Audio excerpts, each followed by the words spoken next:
আমাদের এই যে ছোট্ট ব্রেনটা খুব বেশি না, কিন্তু ওজন একটা প্রাপ্তবয়স্ক মানুষের হিউম্যান ব্রেনের ওজন কত ধারণা আছে কারো?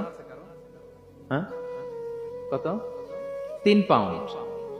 অন এন অ্যাভারেজ 3 পাউন্ড, মানে 1.5 কেজি।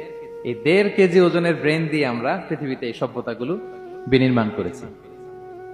এবং আপনি শুনলে অবাক হবেন, আমাদের এই ব্রেইনের মেমোরি ক্যাপাসিটি, মেমোরি স্টোরেজ অনেক বেশি। বিজ্ঞানীরা গবেষণা করে ওনারা জানিয়েছেন যে আমাদের হিউম্যান ব্রেইনের মেমোরি হচ্ছে 2.5 পেটাবাইটস। আপনারা মেগাবাইটের নাম শুনেছেন, গিগাবাইটের নাম শুনেছেন, পেটাবাইট হয়তো অনেকে শুনেন না। পেটাবাইট আরো অনেক বেশি, অনেক বড়। তো 1 পেটাবাইটে হয় 1 মিলিয়ন গিগাবাইট। আই রিপিট, 1 পেটাবাইটে হয় 10 লক্ষ গিগাবাইট। তার মানে আমার আর আপনার যে হিউম্যান ব্রেইন, এই ব্রেইনের ক্যাপাসিটি হচ্ছে 25 লক্ষ গিগাবাইট। সুবহানাল্লাহ, এত আসতে